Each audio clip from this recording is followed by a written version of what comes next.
Due to possible harmful extremist content, parental discretion is advised. Hello and welcome to the Censorship Sucks Roundtable Radio Show. The views and opinions expressed on the show are not necessarily those of the station, its affiliates, or advertisers. The use of the show is only allowed with the express written permission of the producer and the host. So, get ready for 2 hours of the Censorship Sucks Roundtable Radio Show starting right now. Hello, everyone, and welcome to the Censorship Sucks Roundtable Radio Show Sunday night edition for March 22nd, 2026. Doc is in the house. What's up, Doc? The birds. The birds are up. The birds are up. Yep. That's right. Yep. And what's down, a little sour note, I guess we'll start out with tonight. Chuck Norris passed away this week. And I got to say that the devil was probably shaking in his boots for a few minutes when he was waiting to see if the doorbell rang for upstairs or downstairs for old Chuck. And I think Satan missed a bullet there, you know? Oh, he dodged one, for sure, for sure. Yeah. I mean, even in death, he was great memes. It was the memes were great and very respectful. I mean, Chuck was loved, especially in the conservative community, but he was like representative of a time period in Hollywood movie culture that is very nostalgic for America right now. Oh, yeah. I've got an image of him fighting Bruce Lee here in The Way of the Dragon, which, you know, folks, if you want to just go look up an old movie to watch, Way of the Dragon, any Chuck Norris movie, but especially the ones he did with Bruce Lee, just incredible stuff, you know? What an amazing athlete. He lived to be, 86 years old? Yep. And I haven't heard too much specific about the actual cause of death, but I'm not too worried about it, quite frankly. You know, he passed on, and it is what it is, you know? Well, I mean, at that age, a pneumonia, a cold could take you down. I mean, it doesn't take much, even when you are in great shape, if you just get the wrong bug. And then, of course, it just could be your time. That's how I've always seen it, especially when you live a great life like he had. I mean, he's very healthy, very active. Just get the wrong guy. bug. I mean, a genuine and then, of course, it just could be your time. That's how I've always... rare in Hollywood these days. Yeah, I had a clip of him I listened to earlier today that he basically talked about how the Democratic Party left him. He never moved. He stayed the same on all his, you know, points and everything he believed in, but the Democratic Party left him, and that's why he became a Republican.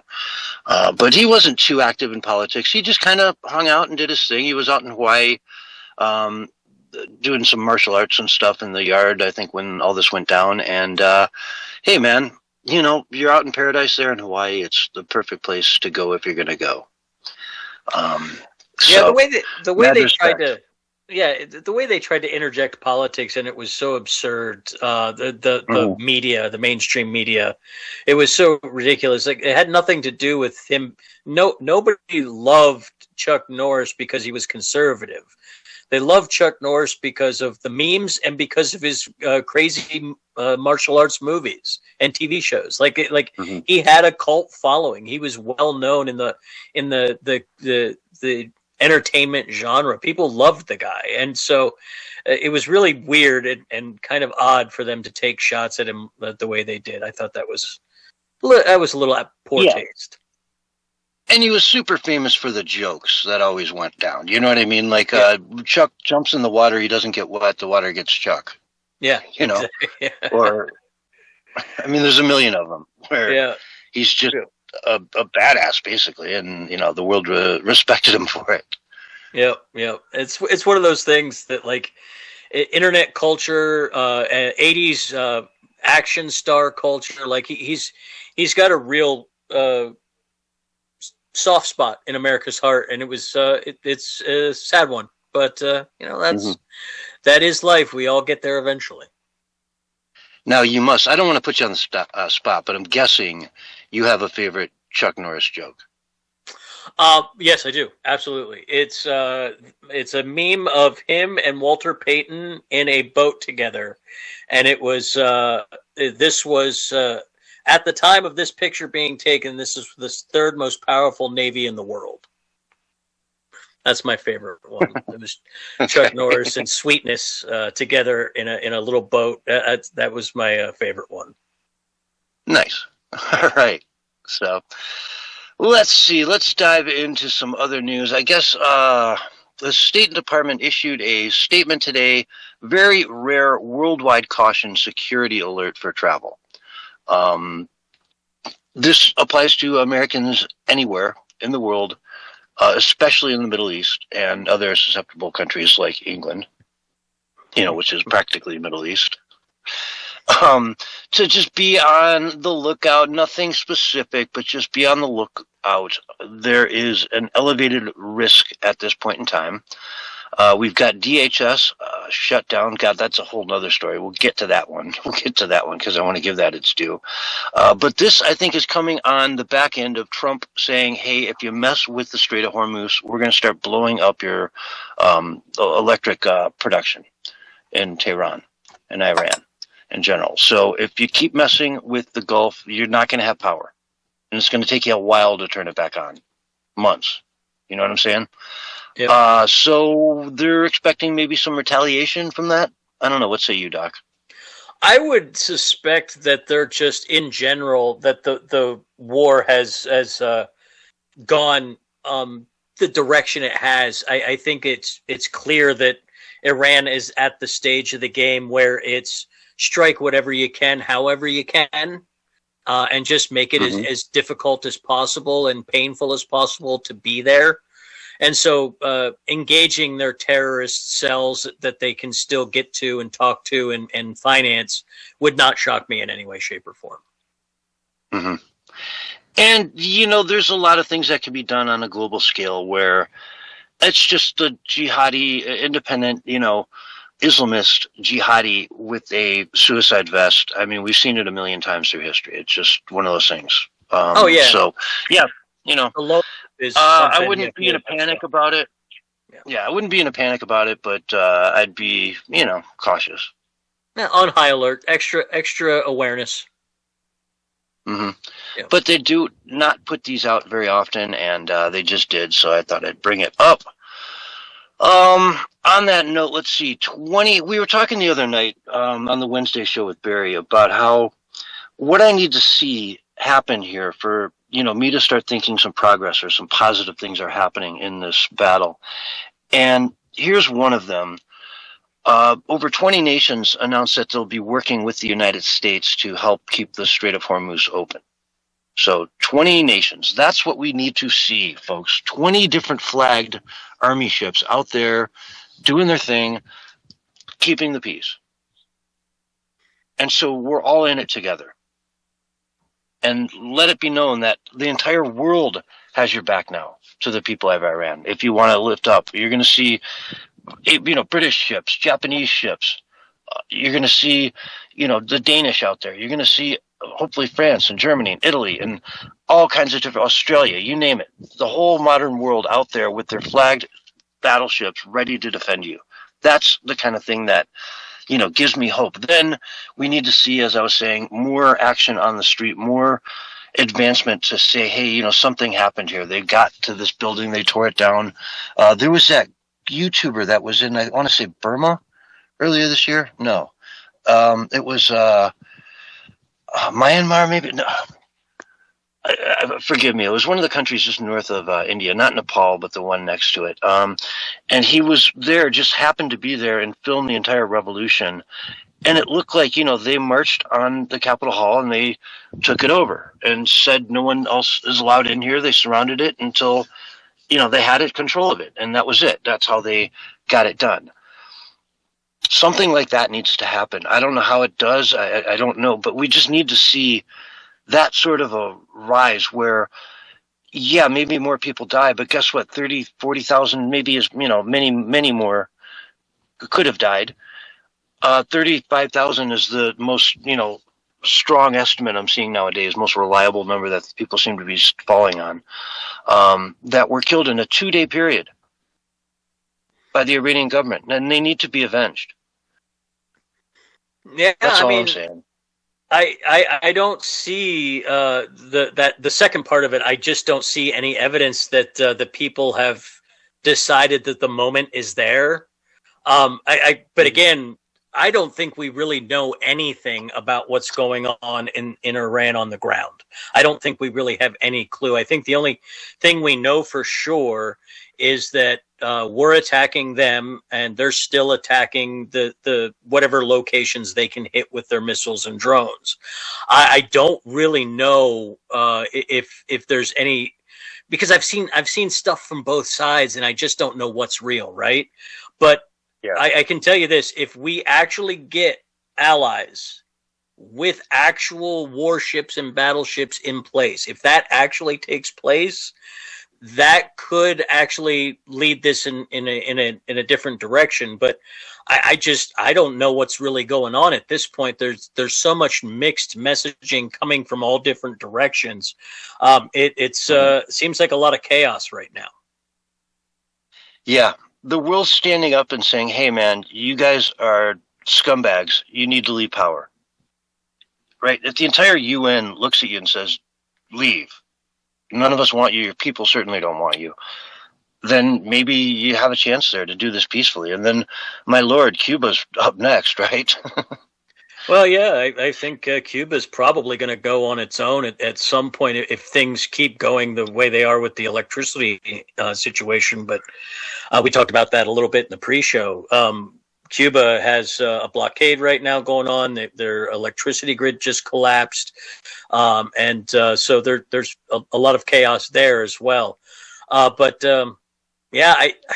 I just don't know what's really going on in Iran. I don't think they're being very clear intentionally. Oh, of course. Yeah, of course. And, there's always that fear, too, that they could just kind of go ballistic at any moment and sort of pull the trigger and say, hey, we're going down. Let's not go down without taking everyone with us, a.k.a. Hillary Clinton's threat to the world.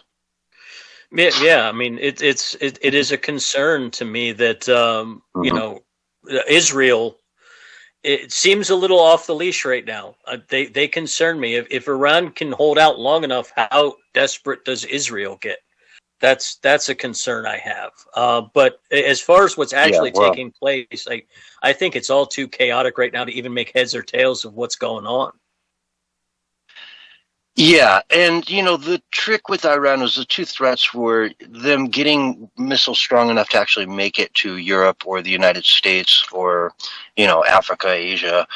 But the other thing is then what do they load with them? I think their ability to enrich uranium is a long ways off now, decades. I mean, they've got the scientists still alive who know how to do it. They just have to rebuild everything from scratch again. Yeah, we've definitely set them back at least 10 years, at least.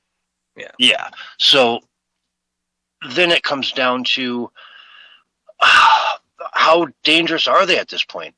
I mean, they need to go. That's the bottom line, though. They need to go. They just need to go. And I don't know. I would love to see this end one way or another, but it'd be sad to see us go through all this and leave that regime in place. Although they got a new supreme leader and everything's better now and yada yada, they say everything you want to hear, and then 2 years later they're enriching uranium again. Yeah, at this point, there is a real danger in leaving anything standing. There really is, because you've now given them the people that are in power now. You've given them no reason to participate in polite society at this point. So, that is a concern. And their people, I mean, they just killed some, wrestler? Yeah. Some high school wrestler for being at a protest or for saying the wrong things. And that will just, if they get full control again, I mean, that's a death sentence for another 100,000 people. Probably. Yeah, I have no doubt. Yeah. Yeah, these were not a pretty situation. Yeah, these are the kind of things that this is why people inside the White House were very much wanted Trump to stay away from this kind of action. Now, of course, there are the other side. It's split. It seems to be inside the administration, but this is why there's a whole lot of unknowable, unintended consequences that will come if we can't complete this in the way that they've intended. Mm-hmm. Yeah, so we'll have to hope for the best here, obviously. Yeah. They seem to know what they're doing. I've liked the plan so far, and hang tight. They said 4 weeks. Let's give them 4 weeks. That pretty much ends at the end of the month, though, so they've got like 1 week left on those 4 weeks. And then, I just saw gas spike. Now it's up over $1 since this thing started. It went from $3 to $4. Yeah, right? we're at $4.30 here. Yeah, we're at $4.10. Yeah. I went to a friend of mine's place this morning, and I'm like looking at the gas, $3.87. I'm like, okay, I'll just, I'm going to stop in here and I'll go get some in a little bit. I come back outside and it's $4.10 or $4.07 or something. Yeah. I'm like, great. I should have got it when I first rolled up here. Now it's 30 cents more a gallon after an hour. Yeah, and that's going to be a serious concern if this doesn't come to an end. Because I know right now that there's 3 different oil prices out there right now.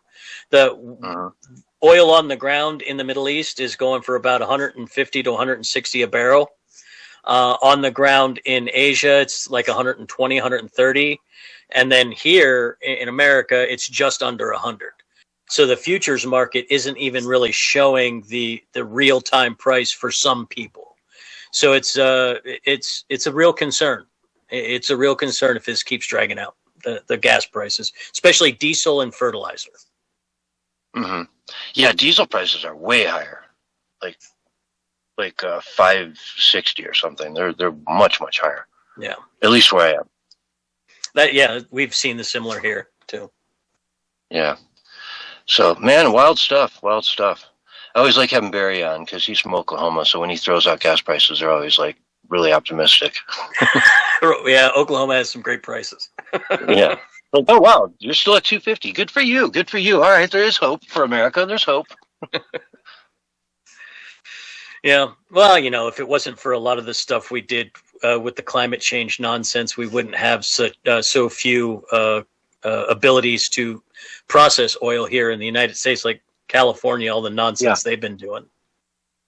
We're just now building our first refinery in 50 years down in Texas, right? Yeah. Yeah, that's a huge project going on. But why does it take 50 years to build a new refinery when you're building that much more highway every year, right? That much more roads, that much more infrastructure, those many more cars.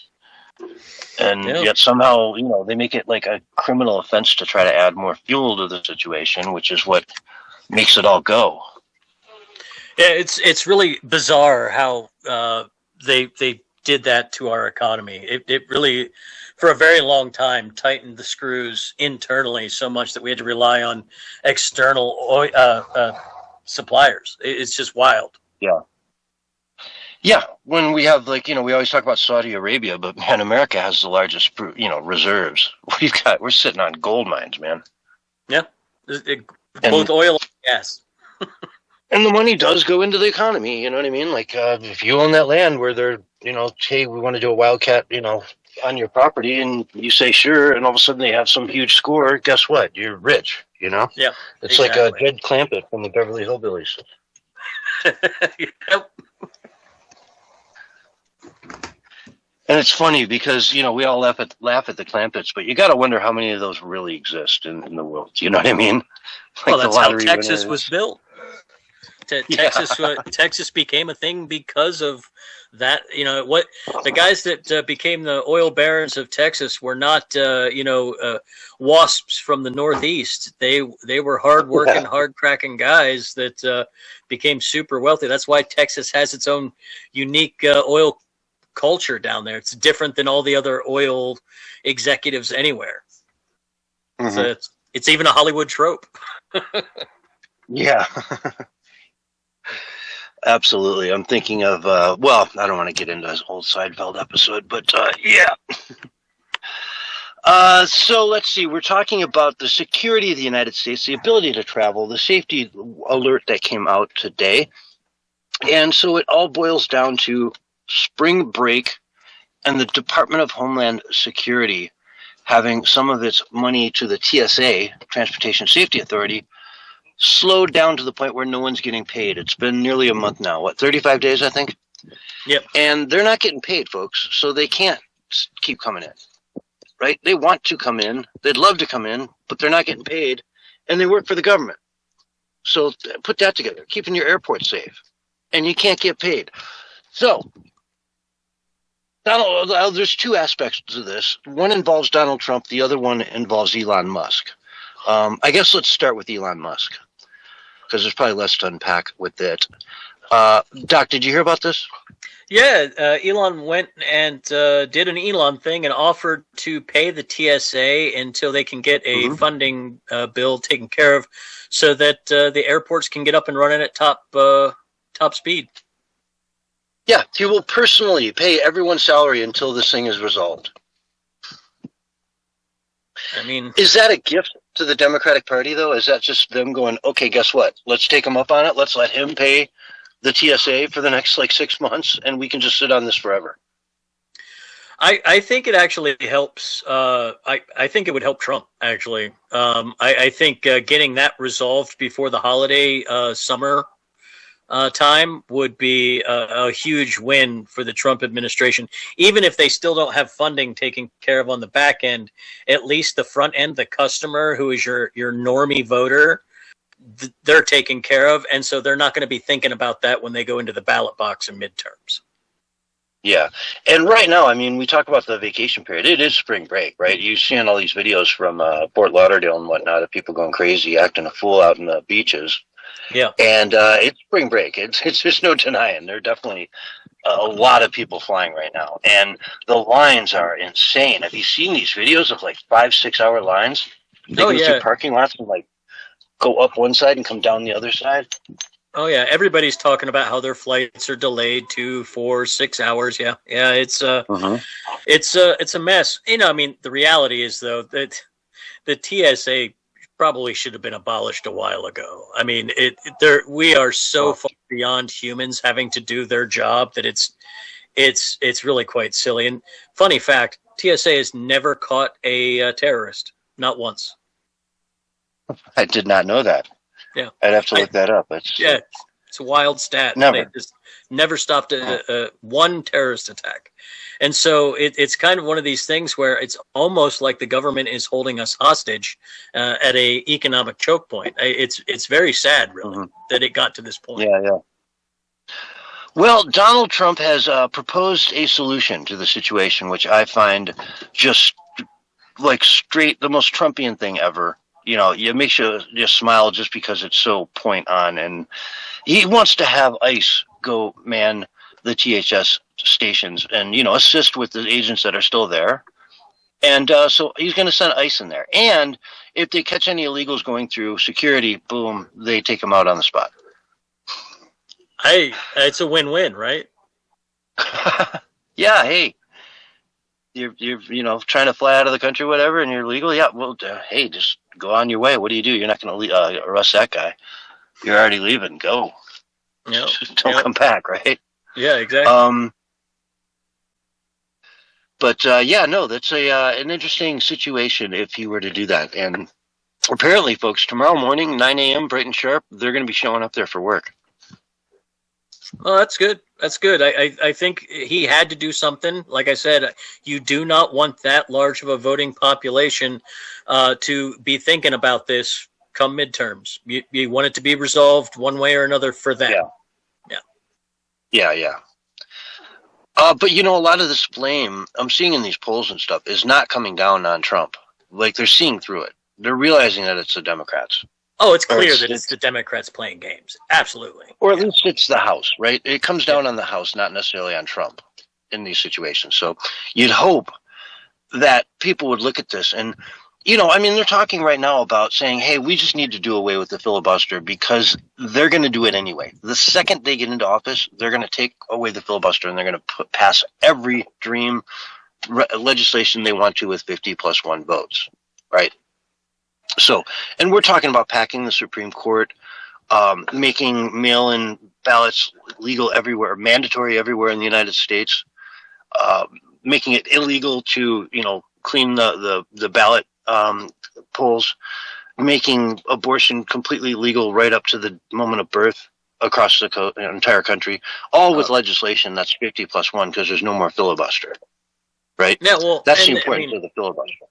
They have a laundry list of the Democrats do of things they want to get accomplished if they can take over.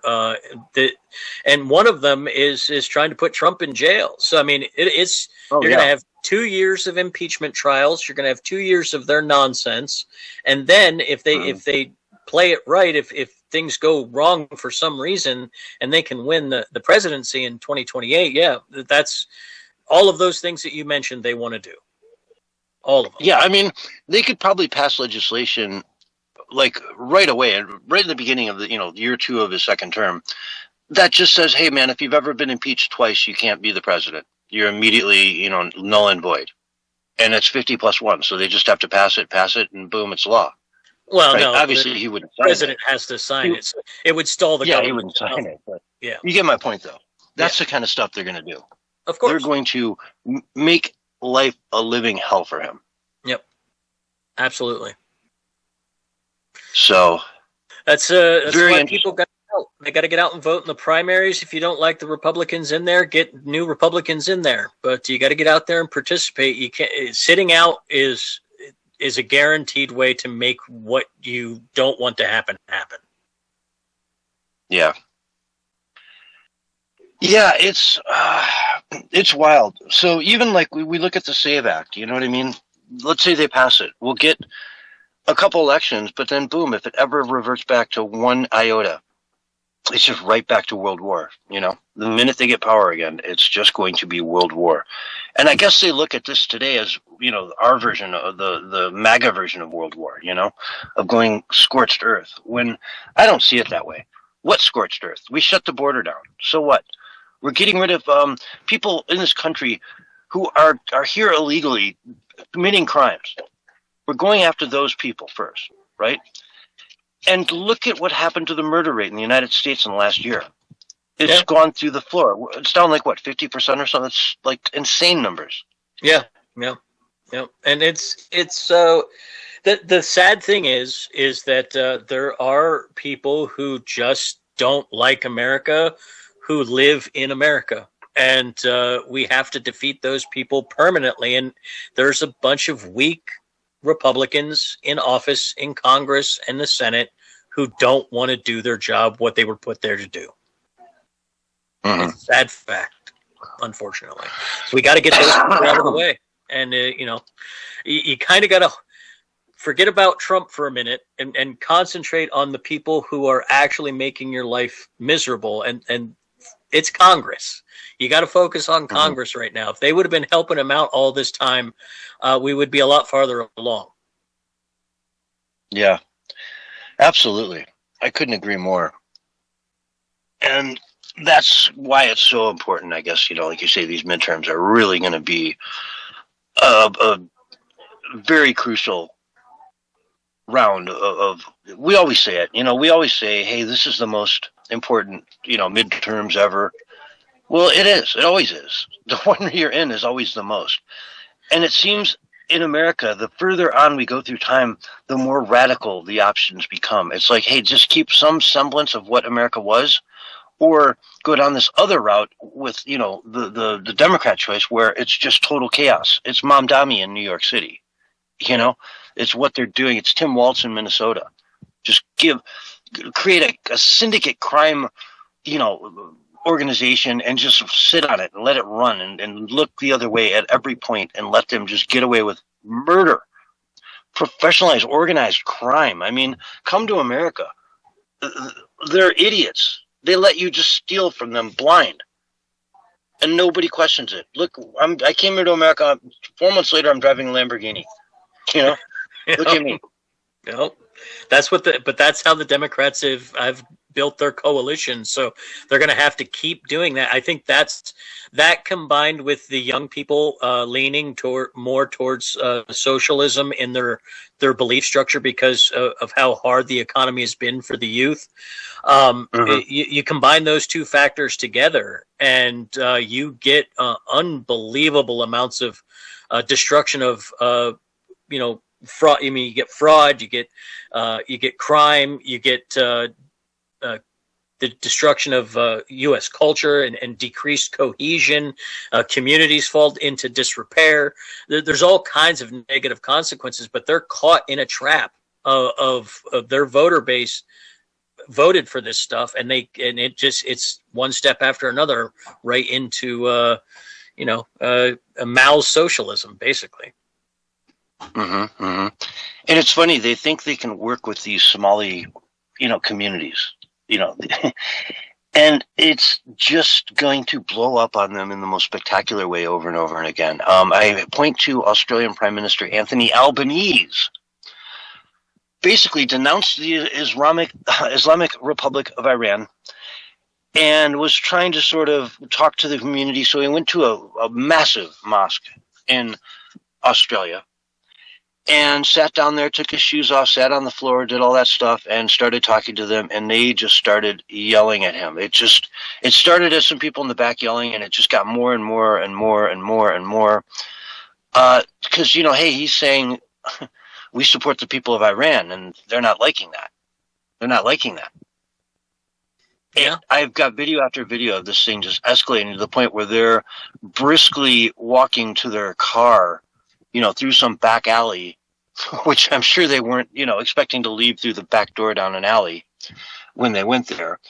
But no, yeah, they're basically almost jogging, in those crazy mobs like that. If you start jogging or running, it just escalates everything. So you just walk as fast as you can without sort of breaking a pace. You know what I mean? Yep. And they're screaming at him. It was a nightmare for him from a PR standpoint. And what did he do? He went on the media, the mainstream media, and said, it was nothing. It was totally misinterpreted. You guys don't understand what it was. It was nothing. They were very loving and warming and, welcoming to me. It's going to backfire really quick.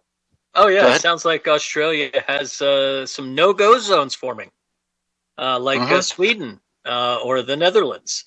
That's what you end up with, because you have these disparate groups that don't get along with one another in one coalition that you have to please, and at some point that's going to come into conflict. It's actually been kind of Trump's problem. He carried a little bit of the Muslim vote with the failing to, he didn't want to do more wars in the Middle East, whatever, and that's probably going to cost Republicans votes in Michigan, and we shouldn't have to worry about that in this country. We shouldn't have to worry about that in any Western country. Oh, yeah. Yeah, that was the whole Green Party strategy in this last election in the UK, right? Yeah.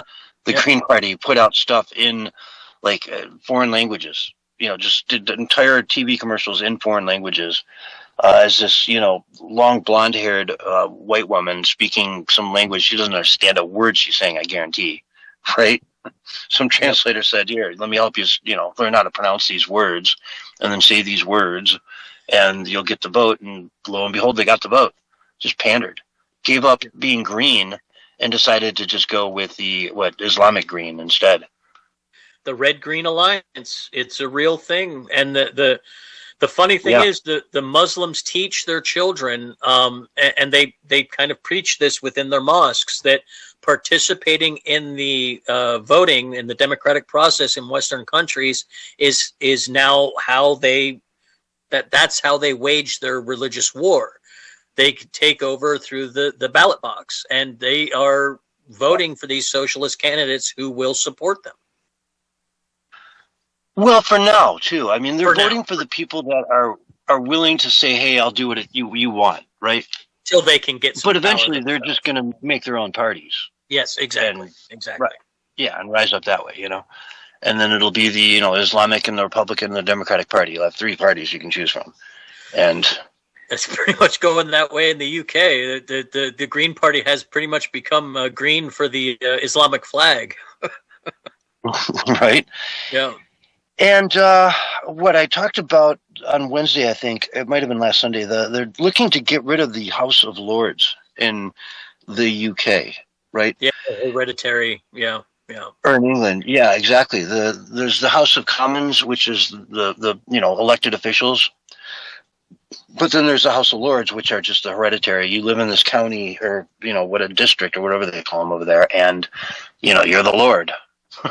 Yeah. So, yeah. It's England is just speed running, blowing up their traditions over there with Kastama. Mm-hmm. Sakyastama. Yes. Yeah, exactly. They're speed running how to blow up the country, and I'm shocked that the royal family would just sit there and have no problem with the Lords losing their votes, right? I think they signed on to it. I think Charles is 100% on board. Mm-hmm. And what's it going to be replaced with? Right? The Green Party? I don't know. I don't know. We have a prime minister who's in essence sort of like the Speaker of the House, right? Yeah. They're not a president per se, like a separate branch like it is in the United States. They have a king who's a separate branch who would say sign legislation into. So in other words, they just passed a new law in the UK this week that makes abortion up to the moment of birth completely legal for any reason whatsoever. Okay, no questions asked. And it went through the House of Commons and then the House of Lords, and it was accepted, and now that's the law, right? It didn't have to go on to be signed by the king or anyone else, to my understanding of it, right? If Keir Starmer signs off on it, it's a formality anyway, right? Because he's the Speaker of the House in essence anyway, right? Yeah, as long as it makes both houses, it's a law, yeah. But that's the thing in this, so-called Christian country of England now. Abortion up to the moment of birth for any reason whatsoever. It's kind of shocking. It's kind of shocking that they would go that radical with it. And then again, the Islamic culture is, if you're in the house and you're Islamic, you say, yes, I vote for this, of course. Let the white people abort all their kids. Because it's completely haram in the Islamic community to do anything near abortion.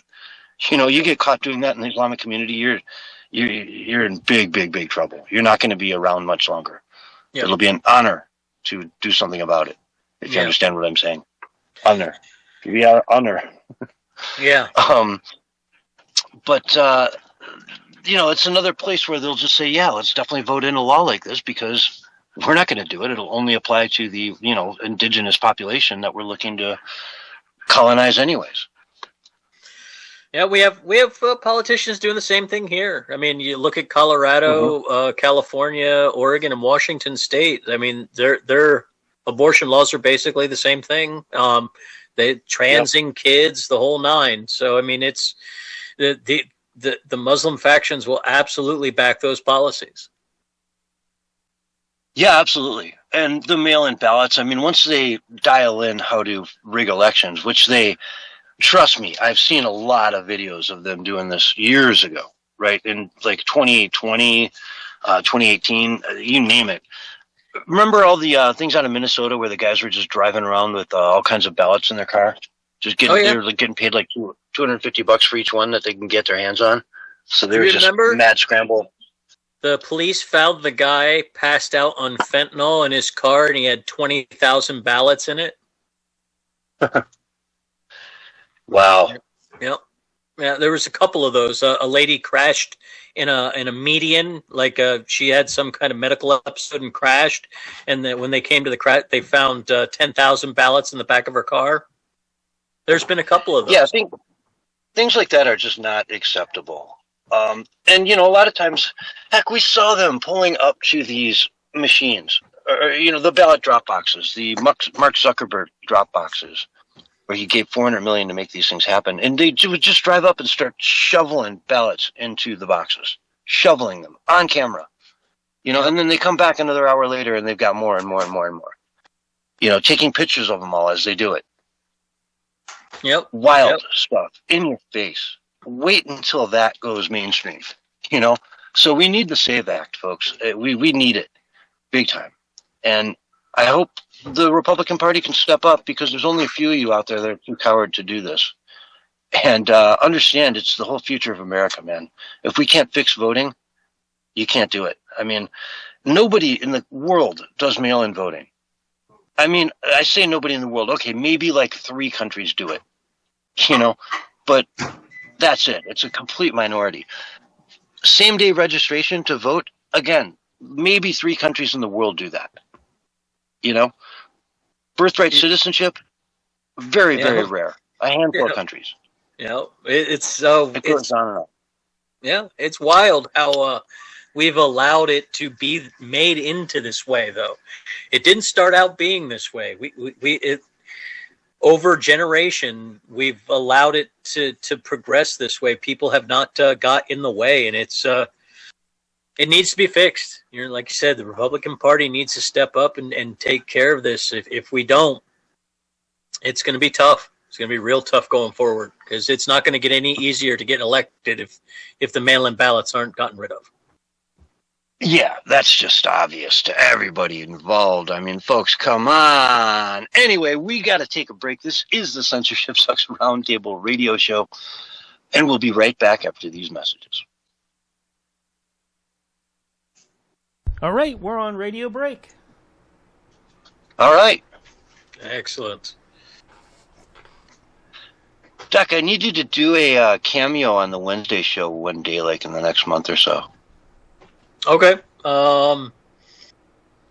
What time's the show start on? Same time, right? Same time? No, it's 6 p.m. Eastern. Okay. I should be able to pull that. Yeah, off. that'd be cool.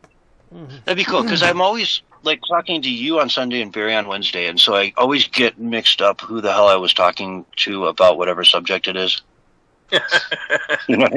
Yes, I do. I can understand. Like, if it was the last show, I remember, but if it's like 2 months ago, I'm like, I don't remember which one of you two I talked about that with, Yep. So we need some cross-pollination in there. I'll get Barry to come in on Sunday, too. You get it all mixed up for good. Yeah.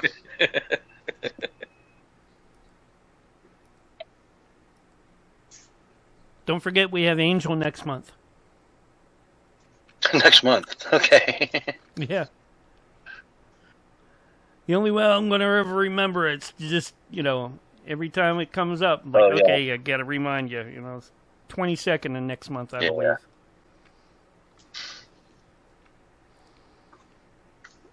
I much prefer, like, Angel, if you want to come by, just come by. I don't want to schedule it 2 months ahead of time. Just show up. It's just hard for him to do that otherwise.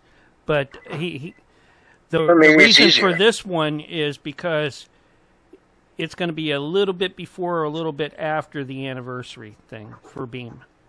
Oh, yeah. He's got some news he wants to launch with. Yeah. Okay. And, I was watching some... I don't know if you guys follow Richard Dolan or not. He's kind of a historian that follows UFOs and things like that, but he also does a lot of following of geopolitical. And he believes that if we don't get this taken care of over in the Middle East real quick, we're going to be there for a very, very long time. Because all the other side has to do is survive, because it goes, they just hand down to the next, what is it? In the family. If Israel wants to go in there, boots on the ground, and get it done, and there's more part to them.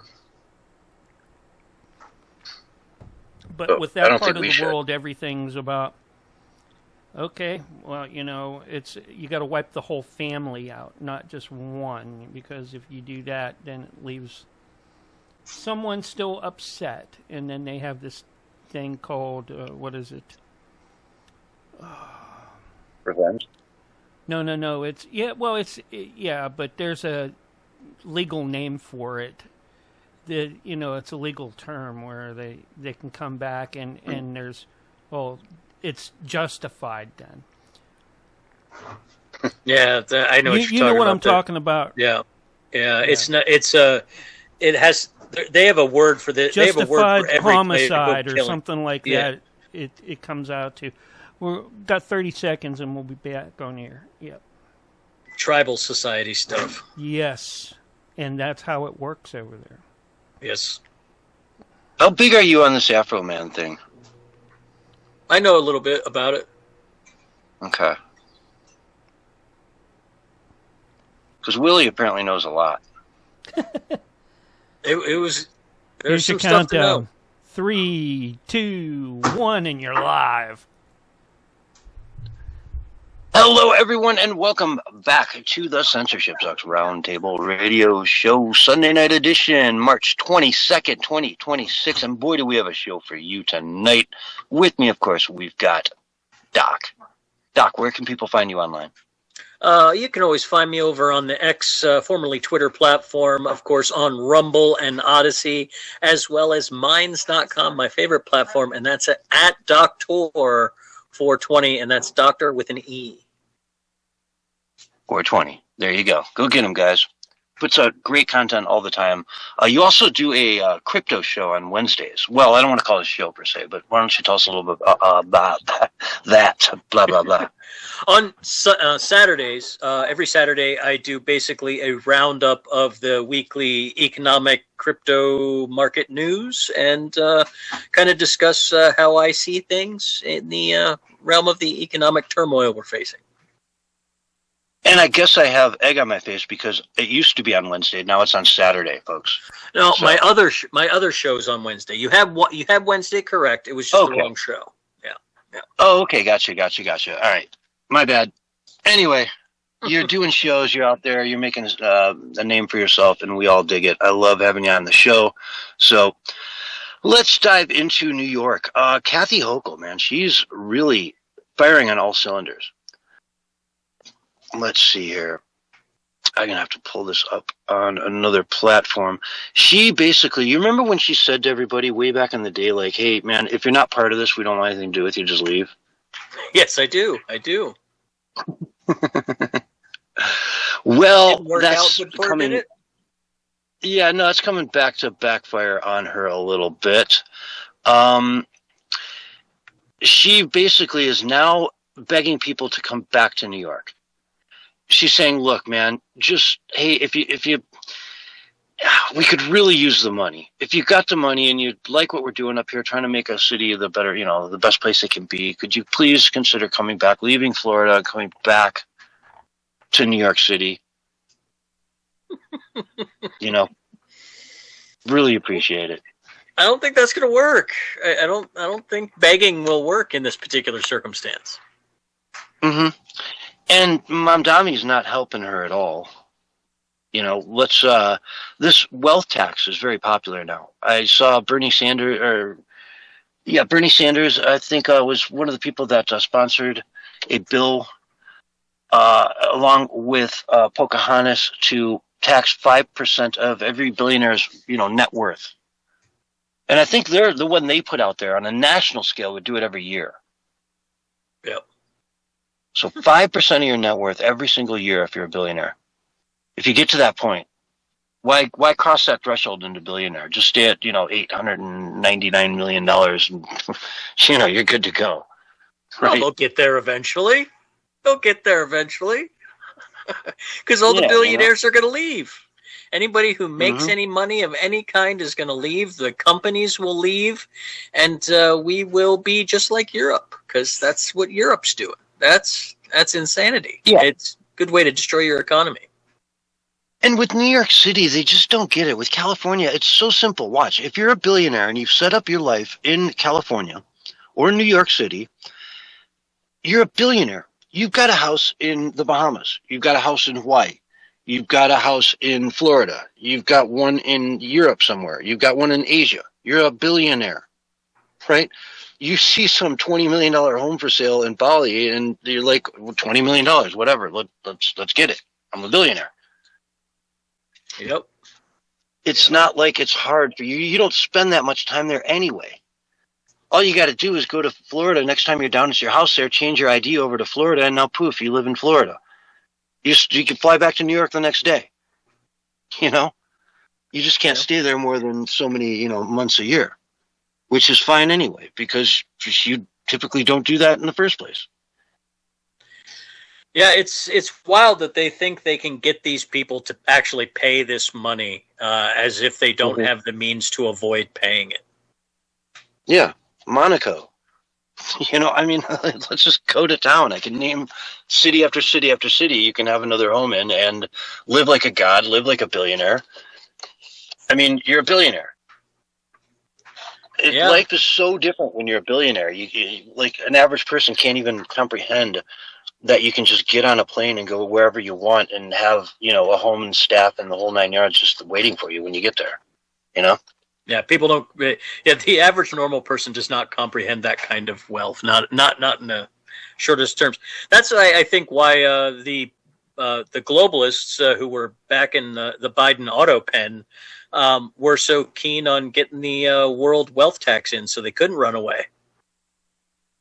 That you remember the talk about that back at the late stages of the Biden administration? They were talking about signing on to that world tax agreement. Mm-hmm. And they want to do. I know Hillary Clinton was pushing as well for a corporate minimum tax, like a global corporate minimum tax. Yep, exactly. 35% or something. Yeah. That way you can't hide from it. So you go to another country and great, you're just gonna. So you'll end up all back in the United States that way. Like Ireland will be done. All like Google, all these companies that are headquartered over there will leave in a second and just come back to America, where at least the judicial system is better, right? It favors the person with the most money. Yeah, and it's not shy about it. No, exactly. It's the weird way that they want to do this. Will even if they are really truly are caring about the small guy, they're almost guaranteeing the small guy gets destroyed and the super elite get to have their own society anyway. It's just weird that they don't understand that. Maybe they do. Maybe it's on purpose. But it's especially the Bernie Sanders types. I think they're just really not that bright. Yeah. So it is what it is. Interesting to see them going out on a limb, though, and trying to turn this stuff around. It's immediately California's got this on the ballot, and it's retroactive to the first of the year. So they're going to vote on it in November, but if it passes, it'll be applied to the 1st of January 2016 if you lived in California. So a bunch of people moved out on like December 31st. See you later. Now even more people are leaving. Mark Zuckerberg, another one, just took his money and bought a place down in Florida. And so he's going to exempt himself from that, politely step aside and say, no, thank you. And I think $30 billion is left the state. Yeah, something like that. Yeah, Washington State had a huge exodus as well. They just passed a similar bill, and they lost the Starbucks CEO. Starbucks CEO says, "No, I'm good. I'm going to retire to Florida." And and they're moving much of their corporate to Nashville. Organization to Nashville. Yeah. Yep. Structure or whatever. So that's interesting to see Starbucks giving up on Seattle. That tells you how bad it really is. Yeah, I mean, when you've got your most iconic, Nike's next, right? If you lose Nike and Starbucks, what's left for Seattle? Not the much. Seahawks, Microsoft. the Seahawks moved to Boise. Don't laugh too hard about that. The Seattle Seahawks are already complaining about this wealth tax. They've said it's going to make it harder for them to bring in players. Oh my Lord! I envision the Seahawks moving to Boise, and shortly thereafter, Idaho takes up Greater Idaho and expands out to pretty much the Portland suburbs. I'll take it. Can you imagine? It is odd how willing they are to just destroy absolutely everything in the name of communism. It really is. Mm-hmm. And the funny thing is that we can see state by state what's happening. Florida is just on fire right now. It's just DeSantis has turned Florida into a rocket ship. Texas, Nashville, like you said, Nashville, Tennessee. A lot of states are doing it right. And the other ones are going wacko. I mean, Virginia right now is just going down this psychopath lane with this new governor they have, a Spanberger is her name or something along those lines. She's former a nut. CEI agent. Yep. She's a nut. Yeah, they're doing everything they can to wreck that economy, to wreck the state, to just turn it into like a place no one would want to live.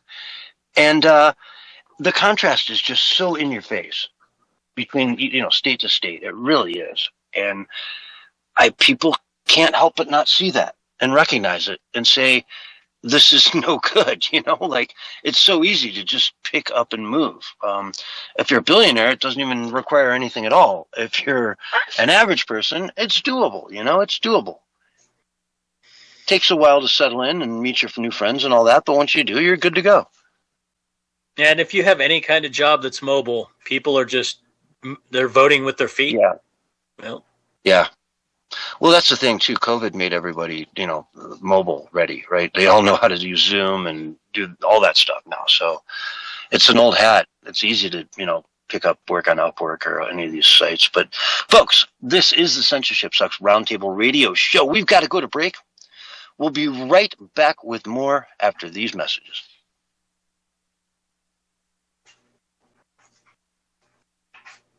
And we're clear. Yeah, well, broadcaster locked up. Hold on. Oh, no. Yeah. It'll get going here. Just a sec. Broadcaster locked up. Yeah. What'd they lock him up for? Yeah. It wasn't on the Epstein files, was it? Huh? Was our broadcaster on the Epstein files? No. Well, that's good. That's good. I don't think it served anybody on Pizzagate either, or any of that other crap. Dude, I've got one of those complete 360 sunsets tonight. Like, every corner of the sky is orange and purple. Oh, those are beautiful down there. Yeah. And you see horizon to horizon. Or shall I say mountain range to mountain range? Yep. It is very nice when it's clear and the sun's going down, and you can just that time of night lasts so long in the desert. It's pretty nice. Oh yeah, it's like an hour and a half. Like hour and a half long, like the most amazing sunset you've ever seen all the time. It's wild. Yep. It was one of the cool things about living. I mean, aside from the summer, like there was like 3 months in the summer where I absolutely despised living in the desert. But the rest of the time, it was pretty nice. Yeah.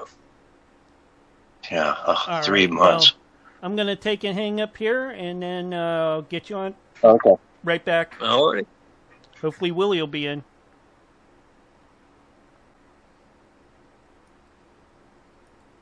All right. Folks, be right back after this for the second hour of Censorship Sucks Roundtable Radio Show.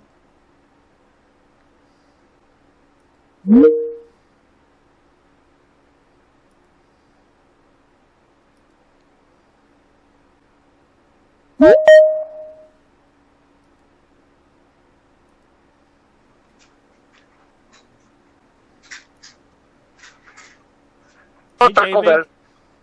Welcome back. Hello. Hello. Oh, shit. Yeah. This guy thinks he's funny. He's not. Yeah, that's the worst part. Well, to be determined. I mean, oh yeah, maybe tonight. Yep. I don't see Willie up, so I don't know. Like, I'm here. Did you just say Willie's not up?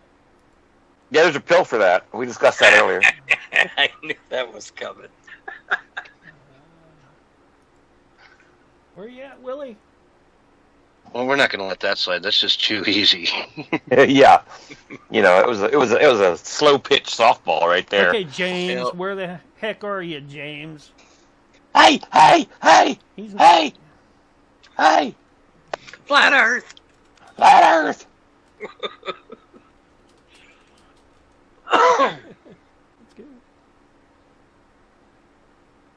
Yeah, the B-52 is singing about going over the ice wall. It's very entertaining.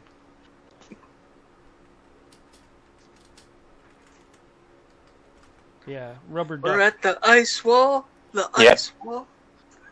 It's you know the Rick and Morty with the interdimensional cable. Basically, we now have interdimensional radio. Yep. Interdimensional radio. Yep. Oh, look. Hey, Willie wants in. Should we let him? Don't they all? Hey, hey, hey, hey, hey, hey. I man. Hey, Hello? hey. Hey, this here is Willie the Sting Lee. Hey, we got The David Sting. Hogg. We got David Hogg in the house, man. Oh, look I at don't know, maybe not. oh, son. Yeah, one too many. Hey, That'll do it. That'll do Yep. it. Talk 69. Hello. Hello, Willie. How are you today, sir? I'm doing wonderful. Good. Mark. Hey, Willie, you still owe me Mark- 12 Mark- worms. Huh? You still owe me 12 worms. 12 worms. Yeah, you dumb. You dumb. You don't even know me. You dumb. 12 worms. That's a rather odd figure for worms. Why Well, 12? it's an even dozen. yeah, but worms aren't sold by the dozen. They're sold by the 20s. Come on, man. A Everybody knows dozen. this. A dozen worms. Okay. You sound tired, Now you're Willie. just mocking me because I don't fish. Yeah, we got a low energy Willie. Low energy Willie. Yep. Again, Jesus. they make a pill for that. Yeah, they do. Yep. Well, Willie hadn't come in yet. Oh, yeah. Oh, Yeah, James sucks. I keep Yeah, telling you guys, James. this James guy is like Yeah, not. James sucks. That Willie's the one that got all the gumption. Yeah, I think that James guy is on like Thorazine or something. Yeah, James is just all laid back and chilled, and that Willie's the crazy one. See, what James does is he explores his inner Willie. Everybody should explore their inner Willie. Occasionally. Yeah, I did that as a child in the bathtub. Kept turning it inside out. Yeah, with the Q-tip. Yeah. Everybody got an inner Willie. Yeah. I explored my inner Willie with the Q-tip once, and oh, that hurt. Yeah. Oh, no. Yeah, I think they call that sounding. Yeah. I don't want to know. I don't want to know. It involves a rod and a urethra. You missed it last week, David. Willie's going he's going to write a book and have a movie about Curious Alex. It's going to be about a monkey and this man Willie with a big yellow hat and big yellow suit. Yeah. It's called You was serious about that? Curious Alex. Curious Alex. Yeah. Yep. By Curious Alex. It's going to be a Netflix adaptation. No, I see, knew you a guy like misunderstand. that in He college. rides bicycles. He's bike curious. Bike Yeah, no, curious. Netflix is very interested. They want to run the By Curious Alex version. Yes, but it has to be a black lesbian monkey. Well, Yeah. at least he's not toaster curious. Toaster curious. Oh, by the way, All right, that was so a- David that was a Hogg, good you one came too, in David. halftime. Yeah, I just wanted to talk to Willie, but Willie's not here, so I'm a little disappointed. You're here for the Willie segment then. I mean, you don't just show up at halftime and not like do the Willie segment. You know, David Hogg does what David Hogg wants. There you go. That's all I needed to hear. Sorry. Yeah, We don't want you. That's anywhere. right. Yeah, that's right, We don't man. want your bicycle riding linky I put the ass. Prima in Donna. You know, Look here, Hog we and really- Willie sounds like a good name for a southern country band. Yeah. We're looking for Michael the Midget and the representative for the King of Nigeria and Hansel and all those other characters you do. Mainly the Yeah. representative for the King of Nigeria. Yeah, we King missed of that. Nigeria! We need some Chuck Norris jokes tonight. Oh, yeah. Poor Chuck. Poor Chuck, man. Poor Chuck, that man was what, 89 years old? I know, but, you know, Bill and Ted were able to, you know, beat the Reaper. Why not Chuck Norris? Because he took the Hey. job. Yeah, just, you're right. Yeah. Dude, hey, that's what I was going to bring up in the show. that he took the job of the Reaper, because as soon as he got there, he sent for Mueller. There you go. That's true. He did. It's so true. Hey! Who's going to be next? Yeah. You also wanted to talk about Afro Man, right? Well, you are supposed to be talking about Afro Man. I was waiting for you. You only want to talk about Afro Man because you got high. I got high. Have y'all been following Afro Man? I have a little bit. The Libertarian Party of Oregon, they did a joke. They made lemon pound cake the official Libertarian Party of Oregon dessert. There you go. Yeah. Nice. Yeah. If you haven't been following the whole thing with Afro Man, you need to. It's funny as hell. The songs are hilarious. Yeah. All right. 3, 2, 1, and you're live. Hello, everyone, and welcome to Hour 2 of the Censorship Sucks Roundtable Radio Show, Sunday night edition for March 22nd, 2026. And as always, we've got a top-notch show coming your way. Folks, all kinds of stuff going on in the world. Of course, we've got the man that we always lean on in this segment here tonight. So good to have you back.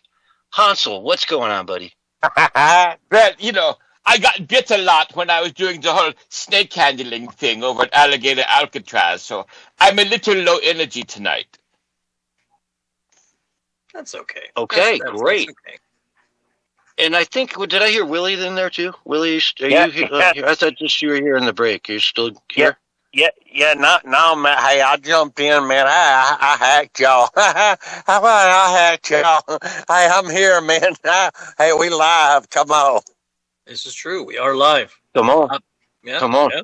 Let's go. So now, Willie, I wanted to ask you about this whole thing going down with that Afro Man. Afro Man, because he got high, right? That guy? Yeah, no, man. Hey, first off, man, I need to tell everybody out there in Radio Land who I am. Hey, look at him. Hey, my name is Willie Lee. I run Willie's Worm Farm down in Waldo, Florida, and Willie's Cricket Emporium up in Sandy Run, South Carolina, man. Hey, I sell worm hot dogs and pea jugs too. Hey, and then we got Hansel in the house tonight, man. Hey, Hansel, he's supposed to be running the show down in Waldo, Florida, while I'm handling business up here in South Carolina. Hey, but yeah, you talking about that Afro Man. Hey, let me tell y'all what happened to that Afro Man. Hey, look at him. The year was 2022. These cops, they got a search warrant to search his house, where the first thing they done is they run up on his gate and they busted his gate down. Then they run up on his house and they busted his door down to his house, and they was looking for the dungeons that had human slaves down in the dungeons. Hey, keep in mind, this man has barely got a crawl space, man. Hey, they was looking for narcotics, and they was looking for human trafficking, and hey, this one cop, hey, they got in the kitchen. Hey, and meanwhile, everything that's going on, man, hey, Afro Man, he is filming everything. He's got cameras all over his house, and the cops, they managed to what they call disconnect some of the cameras and stuff, man. But he got a bunch of footage on film, and the one cop, it was staring down a lemon pound cake. It was sitting on the counter. Hey, that cop, he looked like he was. Ain't no joke. Hey, y'all look at the footage, man. Hey, that one cop looked like he was fixing to put his gun down and have him a piece of lemon pound cake, man. Hey, but they done all this, and they searched through his closets and his CDs and everything else, and they were searching through his pockets. Now, Afro Man. Meanwhile, he was out of town, but he was watching what was going on as it was happening, man. Hey, and he called the sheriff's department up and wondered what was going on. They couldn't tell him nothing, or wouldn't tell him nothing. Or he got home and his door was busted in, his gate was busted up, and he said, "Hey, look at him! Y'all went through my house. Y'all took my money. They went through his suit jackets, man. Hey, they took over $5,000 out of his suit jackets, and they counted it up and carried it back down to the police station. He had to go down to the police station to get his money. Hey, and they shorted him $400 or $500. I forget what it was. And he said, "Hey, look at him. Y'all, they supposed to be $5,400 in this envelope right here, and ain't but $5,000. Where's the rest of my money?" Well, they don't know who took it, but somebody took it. A bunch of thieves is what they are.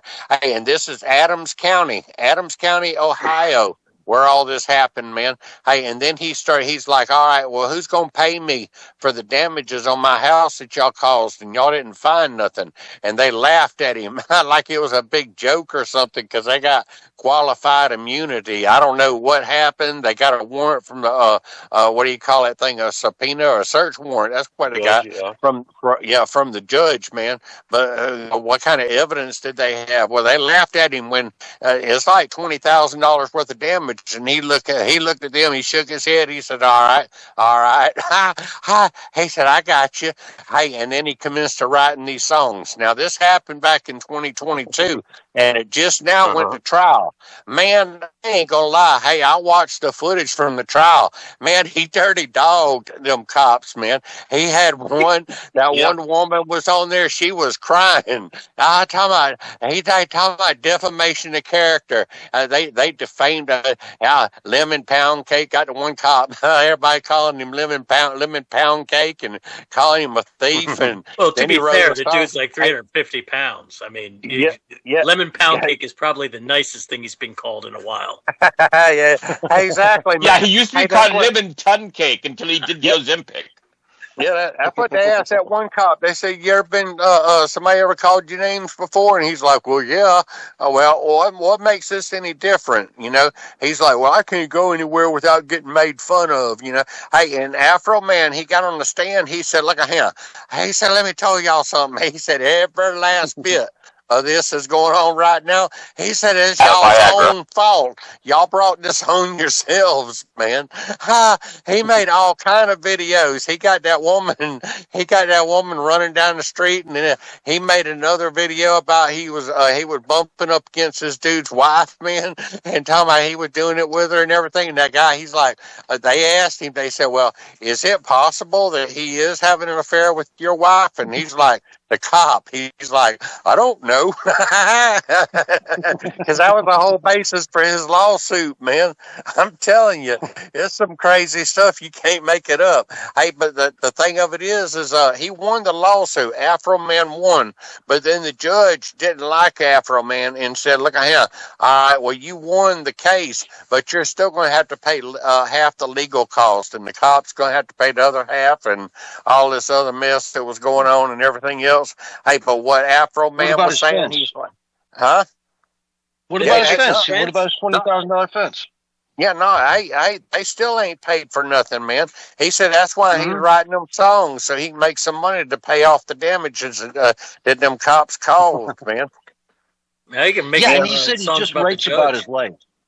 Yeah. And for all y'all out there don't know, man, Afro Man, he's the guy that wrote that song talking about, I got high, because I got high. That's who that is, man. Yep. I was gonna go to work today, and then I got high. Yeah, it was a big hit, like in the 90s, right? Yeah. Oh, yeah. Yeah, that's it. That's exactly what happened, man. Hey, we had many trips around with that song playing in the background. Hey, Hansel. Yeah, what do you want, really? Yeah, hold on a minute. I need you to listen to me tell Doc 69 hello and Mark Wojciech hello, because I hadn't said hello to them yet. Hey, but look at him. Hey, David Hogg is not been around for a while, and I want to talk to, and we miss doggone, we miss Michael the Midget too. But look at him. All y'all don't know. Hey, me and John Galt has gone into business, and Hansel, I want you to come out here to Arizona, man. Here comes the money pitch. Yeah, man, this Willie's rocket juice. Hey, that's some good stuff. Me and John Galt has got a bee farming business going on, man. Hansel, you need to get out here. Hey, because it is hot out here in Arizona. That's where we're at. Arizona, for all y'all don't know, is out west. But with the snake bites, I don't know if he can handle bee bites because he just got done handling the snakes. I'm allergic to the bees unless you have a lot of epinephrine. No. Hey, I got these bees trained, man. Hey, it's a bona fide bee mafia. What we got going on, man? Hey, look at here. This is like the whole like Game the syrup mafia in Canada? No what? Is that like the syrup mafia in Canada? Hey, the them. bee mafia? Hey, them. No, hey, it's the Arizona honey mafia. Yeah, no, okay. hey, no, hey, y'all got it's hot honey. You know that hot honey trend? No, listen to what he's saying, man, about the syrup up in Canada, man. Hey, them folks take that mess seriously. Seriously. Hey, no, the people in Vermont don't believe that. Yeah, no, they got a regular war, man. The people in Vermont and the people in Maine is having fights and all kind of stuff with the people in Canada and talking about what's authentic and what's not authentic. And then you got these people up in Appalachia, man. They do what they call the sang. Sang is ginseng. Hey, and they have sang wars, man. Hey, and that's the way it is out here in Arizona, man. You got people. You got cliques of people, and you got some people they're raising lizards, and some people they're raising cicadas, and other people's raising grasshoppers, man. And you got this one guy that's raising ants, and they get mad at one another. One of them gets mad because the ants get loose and go eats up all the other fellas' grasshoppers, and then right now all the bees that we got going on, man. Hey, Saul Good. Hey, Saul Good is in charge of this whole operation, and he told me he said, look at him. He said, Willie, in that stupid little voice that he's got, man. Hey, y'all ever notice that Saul Good, he sounds like that fish off of Y-Files? Hey, he does, that little goldfish. That little stupid voice. I know that, yes. Y-Files on YouTube. Yeah, shout out to them. That's a great channel. Wi-Fi. Hey, it is a great channel, man. I listen to it. I ain't gonna lie. Hey, but look at him. Hey, but it's all good. He said, look at him. It's so hot out here in Arizona. I need you, and that's what he tells me all the time, man. Night after night after night, I go to these different places, and I get bees, and then I bring them back to our bee place. Hey, I learned a new word. It's called apiary. Apiary is like a bee farm. Yeah. I learned you a new word, Willie. I'm proud. Yeah, man. Hey, I ain't never heard that word before in my life, man. Apiary is like a bee farm, man. Hey, but I go to I thought that's where you kept the apes. That makes more sense to me. The apiary is where the monkeys are. Yeah. Hey, you would think as much, man. That's about a dumb name for a bee farm, apiary. What's an apiary? Yeah, it'd be a beepiary, right? Yeah, that what they ought to call it, a bee. Maybe a buzzatorium. Off, right? Apiary, beepiary. I like beepiary much better. B-E-airy. B-E-airy. Hey, but no, y'all sidetracking me, man. Hey, man, I keep getting myself sidetracked. Look at him, Hansel. Yeah. Hey, look at him. Hey, I'm going to get up some money, and I'm going to send it to you, man. Hey, and you're going to get on a Greyhound bus and head over here to this place here in Arizona. Hey, and we're going to need you. And we got a whole bunch of bees in a whole bunch of different places.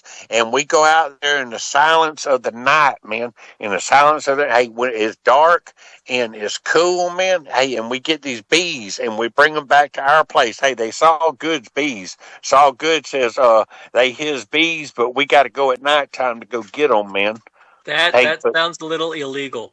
That sounds like they might not be. You got to remember, it's like 105 in the day, right? So at night it's like 70, 65. You know what I mean? That's true. So nobody works in the day out here. Everyone's nocturnal. That's true. Yeah. I forgot that about the desert.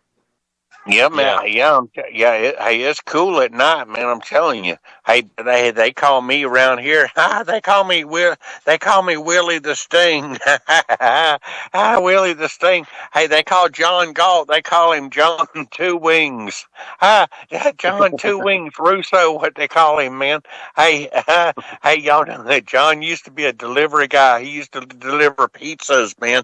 And nowadays he's delivering bees. He moving on up in the world, man. I'm telling you, come on. Well, you got to have. It's been a long time since I delivered pizzas. Yeah, you got it. I do remember those days. It was a fun job. Yeah, like in high school. Yeah, man. Yeah, with adult entertainment I've seen, apparently Pizza Guy is awesome. Yeah, no, hey, you got to have ideas, man. Hey, if you ain't got ideas, you backing up. I'm telling you. Look at him. Come on. So, Willie, it's great to have you out in the desert. I got to say, how you enjoying it out here? Yeah, hey, I like it, man. I like him. Hey, they pretty women out here too. Hey, but y'all heard it told about. Hey, I'm gonna tell y'all something, man. Hey, this past week, y'all probably don't know this, or y'all probably knew it or forgot you knew it or whatever, man. Hey, but y'all pay close attention to me, man. Hey, this past week, a great athlete died, man. He passed away, and he was near and dear to all of us, man. And nobody thought he'd pass away, but he did. And I'm telling you, it's a real loss to the world, but he's in a better place right now. Pro wrestling icon Dennis Loverboy Condrey. He died at the age of 74, man. Him and my daddy used to wrestle all the time, man. Hey, but he was famous, and he done passed away. And I just want to give a what do you call it? Condolences to his family. Come on, hey, and something else. Him and your dad would wrestle. Yeah. My daddy was a wrestler from back in the 70s, man. So you would come home and your dad and him would be wrestling in the living room on the couch, and how does that work? No, man. Hey, I think this is something you're not looking for here. What do you think, Hansel? This sounds suspicious. Yeah, it definitely sounds more like some bathhouse activity. No, man. Hey, we talking about Wahoo McDaniel. We talking about Ric Flair. We talking about Dusty Rhodes. We talking about all the greats, man. Andre the Giant. And this Dusty guy right Rhodes? here, y'all. Dusty, you ain't gonna tell me you ain't never heard of Dusty Rhodes. If I told you I had a Dusty Rose, would you kiss it? Dusty Rhodes, definitely not. Man, look at him. Oh, son. Hey, I ain't never heard of Dusty Rhodes. Come on. No. I have. I've heard of Andre the Giant. Yeah, anywhere they don't pave them, they're usually dusty. Yeah, no, hey, Jerry Lawler, man, he was another one. Hey, Jerry Lawler, he's the one. Yeah, that's the guy who popped Andy Kaufman. Yeah. That's what I was getting ready to say. Yeah. He gave him cancer. Andy Kaufman, my personal hero. Okay. So Jimmy Stuka, Superfly, was the one that taught you how to jump off fences and land on those wild hogs you have at your place, right? Yeah, man. Hey, I'm telling you, hey, Dennis Condrey, man, he was trained as a wrestler by a fellow named Joe Turner, man, back in 1973. These were wrestling's greatest, man. I'm telling you. Hey, I didn't come up with some ideas though, man. Come on. Hey, we ain't got but just a few minutes. Hey, but Hansel, hey, look at here. You stick around the farm right there. Hey, I want to know if you seen Aunt Mama Lou out there. Come on. Well, as you know, when you tried to have me deported, they ended up taking me to Alligator Alcatraz. So I haven't been on the farm in months. No, man. Hey, you were supposed to escape and then come back, and then I was going to turn you in again for some more money. Hey, that's the way it works, man. Hey, and that's why you ought to have money. Hey, go back out there behind the barn, man, in the right-hand corner, and take a shovel and start digging, man. You'll find some mason jars that's got some money in them. Yeah, I'm not going to fall for that. Last time I dug up a bunch of pea jugs. Last time you fell into my dungeon, you stayed in that sucker for about 6 months. Hey, that was your own fault, though, man. Hey, but not. Hey, Doc 69. Hey, look at him. Hey, I'm on to something, man. Hey, I am on Oh, to here something. comes the ask for a check again. Yeah. We got 2 minutes, man. guys. Yeah, no, man. Well, you got 2 minutes. Go ahead. Take all the time you need. You got 2 minutes of the show left. Actually, Well, about a minute 55 now. Yeah. Hey, Yeah. Okay. Hey, real quick, man. Real quick. Hey, I was asked to advertise for No Doza Draw, and I'm not going to advertise for No Doza Draw at all. They told me every time I mentioned the name No Doza Draw that they would pay me a certain amount of money. This is one of those secret ads again. But I am not going to advertise. We're just going to go ahead and end it early. But no, man. I don't see any reason to, even entertain Willie anymore. He's abusing, Willie, you're abusing the invitation. And that's why we're announcing that we're handing over this segment to Hansel going forward. And Willie, we're going to feature you, though. And, we do the after show sometimes, right? Yeah. After the after show, I'm going to do a 5-minute phone call with you. And we're going to feature you in that private phone call. Yeah, and I wanted to tell you something else too, man. Hey, I got this whole spiel wrote out about John Galt, man. He had Atlas energy and all kind of other stuff, man. Hey, look at him.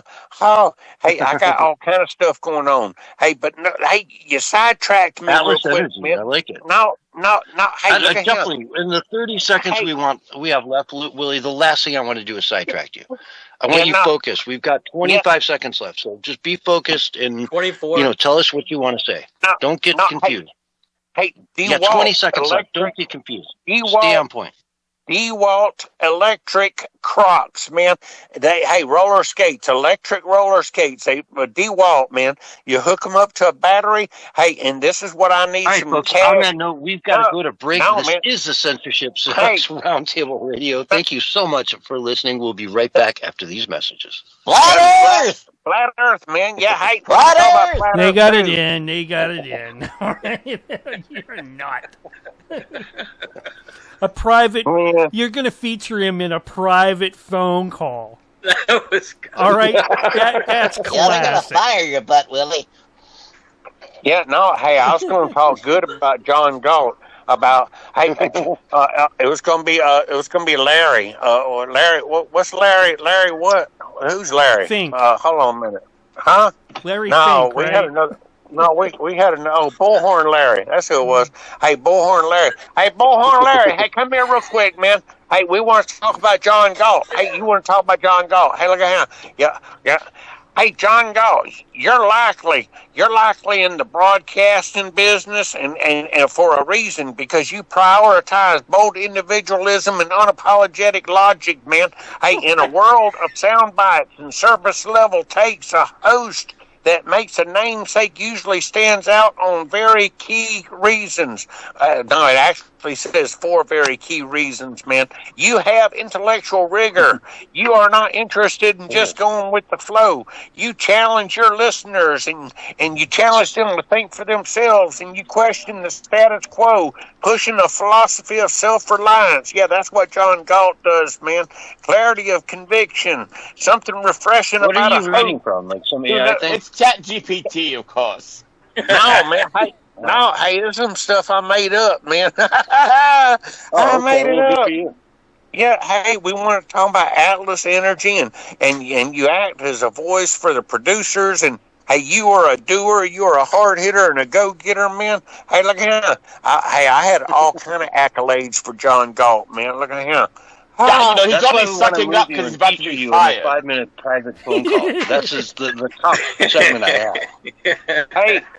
Hey, did y'all cover that mess? Hey, did y'all cover that mess with that woman, that Japanese prime minister, and Donald Trump's making fun of her? He had her come into the that clip. Huh? Actually, have that clip. Yeah, he had her coming into the side door like she was some kind of a maid or a servant or something, man. Didn't even roll out no red carpet for her.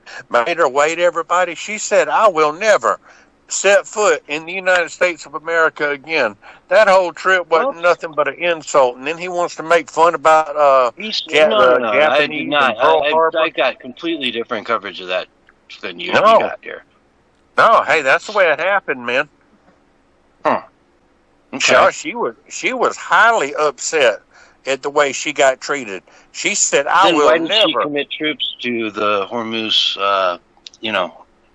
Yeah, man, I don't know. Everybody got something on everybody, man. Who knows what goes on behind closed doors? He's saying that Japan is the best now. Like he said today that I can't believe Japan is way more reliable than anyone in NATO or the UN. Yeah. He's Well, two nukes will do that to you. Yeah, he's backtracking.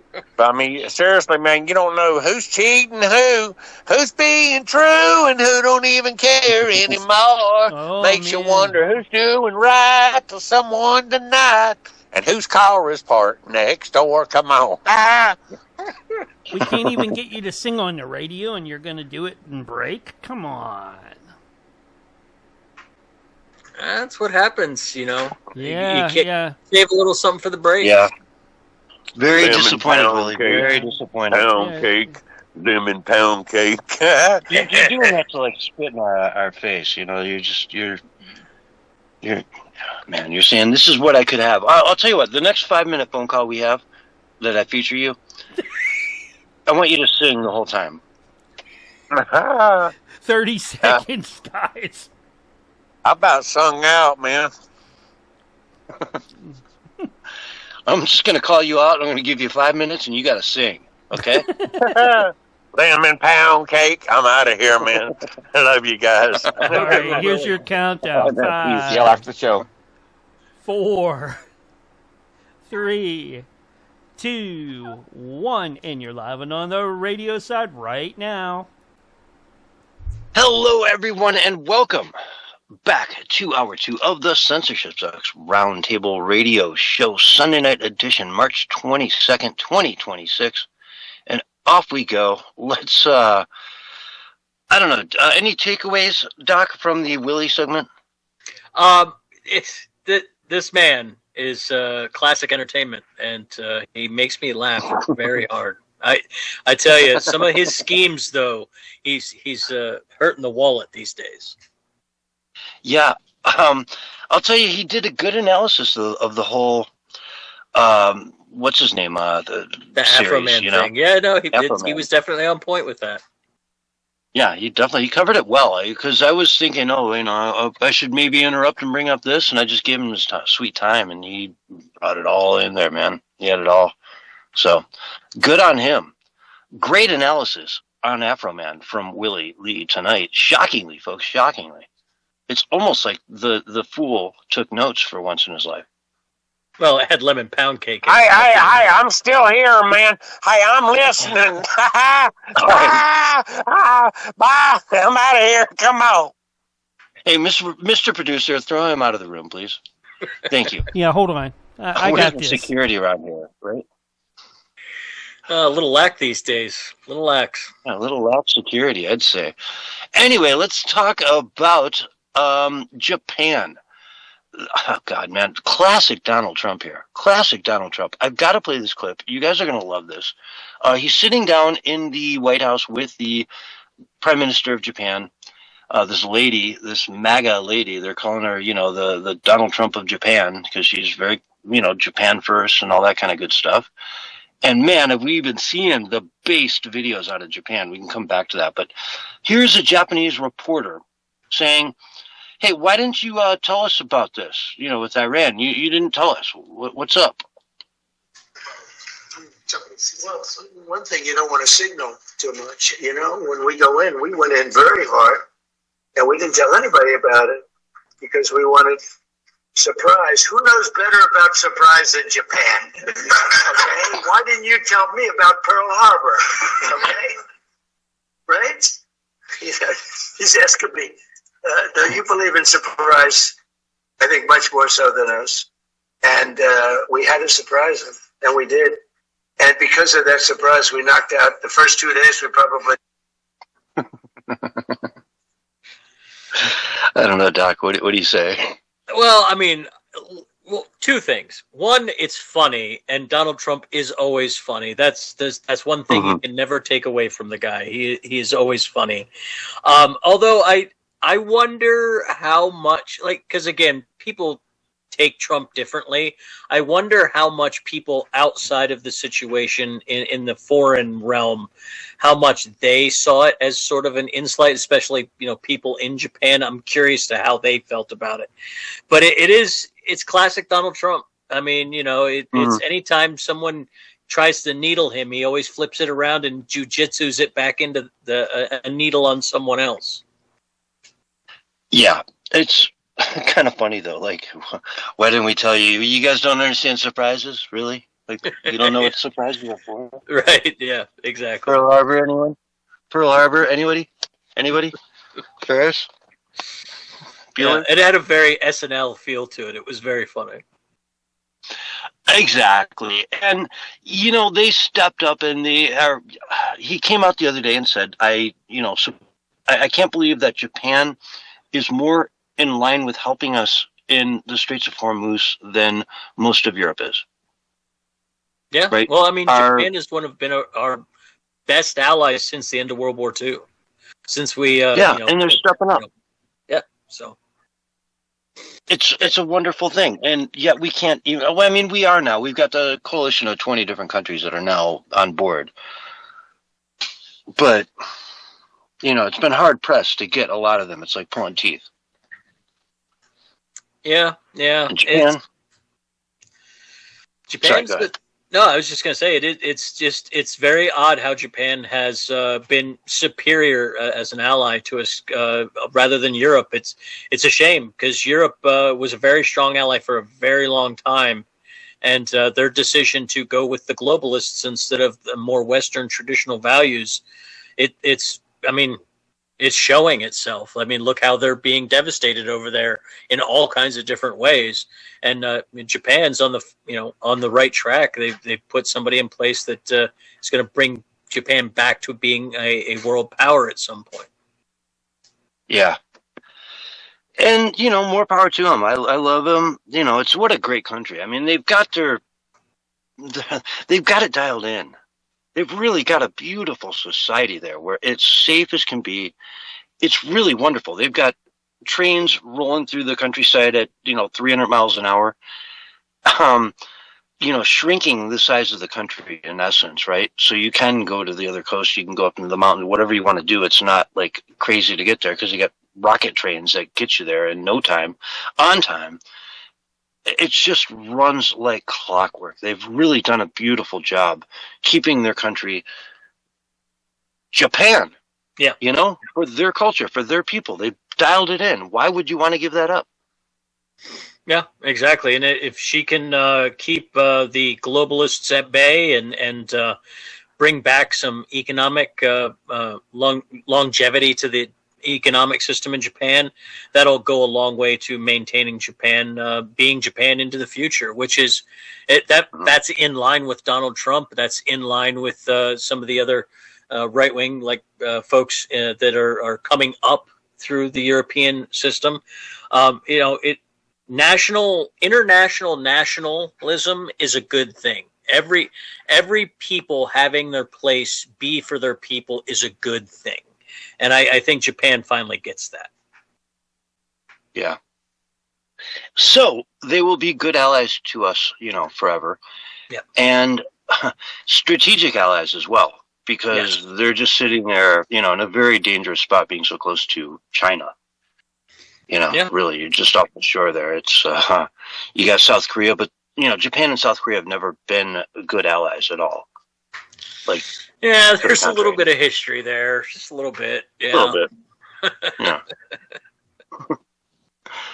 Which is a shame, but in the modern geopolitical system, they're gonna need to kind of be buddy Taiwan as well. Just those are the countries over there that really have the most to lose because they're the most democratized, most free countries who have really let their economies grow. Yeah. Well, and I think that's why Japan has absolutely been our best ally, because it's been in their best interest to do so. Otherwise, what are they going to do? Become communists and ally with China? No. Yeah. Exactly. So I don't know. Let's move on. There is a new app out there. an AI translator for you, right? And it translates from English to LinkedIn. I saw this. Yes, I saw this. So here's an example. It's called Kagi, Kagi. In English, you put in, I'm sitting idle on my couch this morning and doing nothing. And beep, beep, beep, beep, beep, boop, boop, boop, beep, boop, boop, boop. It comes back to LinkedIn speech, which is taking some much needed time for strategic reflection and mental recalibration this morning. Sometimes the most productive thing you can do is embrace the power of stillness to recharge your creative batteries. How do you prioritize mindfulness in your busy schedule? Let's connect, and share insights.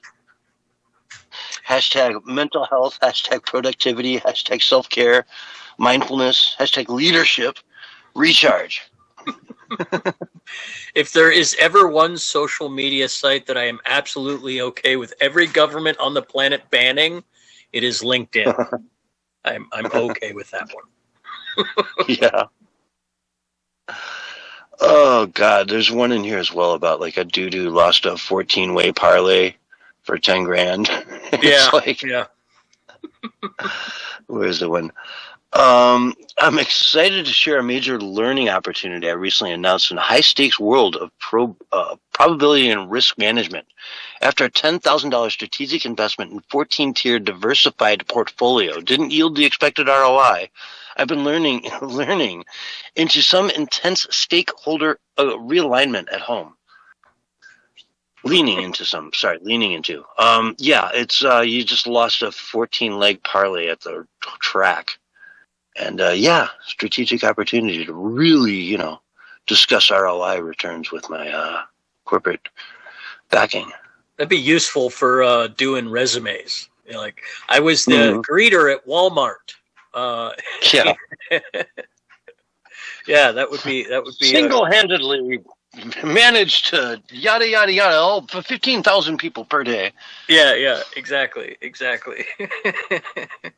Responsible for customer initiation. Yeah, it's the wild things that people are doing with AI these days. The wild things. Yep, absolutely. So let's see. In this segment, by the way, of the show, typically the last part of Sunday night, I'm always scrambling right now to get in so many different articles. The Riverside County Sheriff and California gubernatorial candidate Chad Bianco. This is a dude who's running in second behind Hilton. Right, so Chad Bianco and Steve Hilton, 16%. Katie Porter, 13%. Katie Porter's a nightmare. Have you seen her? Yeah, she's scary. She was the one who was screaming bloody murder at her assistant for walking through the background of a set. Yep, on a Zoom call, yeah. Like way back there, too. Like she wasn't, a deranged lady. And then Eric Swalwell, 13%. Eric Swalwell. Tom Steyer at 10. And it's like the thing is like two Republicans on top and then just a sea of blue all the way down. 17, 16, 13, 13, 10, 10, 5, 4, But they have what they call a jungle primary in California. So the top two people go forward no matter what party they're in. And as of right now, the two top people, interactive polls, 2022 at, X, Steve Hilton and Chad Bianco are the two guys that are going to be running for governor of California. It'll be one of these two. Now, this guy, just recently, Bianco, seized 650,000 ballots from last November's election as a part of an investigation into potential discrepancies in the county's vote count. What they're going to do is go through them and count them all by hand. They're going to have a team and another team, and they're going to count them once, count them twice, count them 3 times, and make sure it all tallies up. If it doesn't, count them again until it all tallies up. And then, boom, you've got an accurate representation of what happened. The numbers and the results were potentially inflated by about 45,000 votes in the last election, and they just want to know what's going on. I salute this. If we can go back and do hand count audits of these votes afterwards, I salute it. These voting machines are trusted by no one, and let's go. Let's see what happens. Now, Doc, do you think, what are the odds that, they're going to find that no, it wasn't 45,000. It was 250,000 votes or some stupid number. Like, you got to be kidding me. This is just all fraud. I would put the probability in the high 60s, maybe 65, 70% a chance that they're going to find more than they're looking for. I'm certain of it. Yeah, that they're going to find, in other words, tangible evidence that shenanigans are going on with the voting machines. Right? Yeah. We shove all these votes in the voting machines, they kick out these numbers, and guess what? We just did the hand count to verify the voting machines, and it doesn't add up. It's not there. We know from a couple precincts that they had over 120% of their registered voter count, and nobody ever audited any of those regions. Like, there is so much. There was just a court case here in Oregon. It was a local election, but it's the same thing. They didn't want to have a recount, and the guy sued, and now it's going to the state court. So yeah, I'm all for it. Let's go. Let's make sure that our election system is actually clean. I don't care what it takes. Let's clean it up. And if this guy can demonstrate that in the next couple months, and he's running for office, and that, like, they say, oh, well, you're just running for office, right? Like, that's all you're doing this for. No. He's doing this to demonstrate that he has a reason to be in office. Yep. That he can go out and root this kind of stuff out and air it publicly. The dirty laundry, hang it out there. Yep. And actually be somebody who can maybe run the country, the state. But I don't know, man. Well, I think you're right, though. I think this is the kind of thing. One of the top 5 things was accountability in the electorate. When they polled the top 5 things that the electorate wants out of a candidate, number 4 was accountability. And this is accountability. People want this. People want to know that the no matter who's in charge, that they got there because that's who the people voted for, not because of some special interest or some cheating scheme. They want to know that their elections actually mean something. Yep. And they're fighting the SAVE Act like crazy. What's it going to require? Voter ID, right? In Connecticut, from Fox News reports, right? Quote, Connecticut Dems demand IDs to recycle cans but reject GOP efforts to verify citizenship at polls. Recycle cans, right? Absurd. You have to have an ID. The Democrats there are demanding you have an ID to recycle cans. Now, granted, it's 1,000 cans, so $100 worth of them. They want an ID. So, okay, fair enough, but you need an ID to vote. I'm sorry, to go to the bank, you need an ID to buy liquor, cigarettes, drive a car. You need ID to do anything. And yet you can't require that to vote. It's ridiculous. To recycle now, you need ID. Yeah.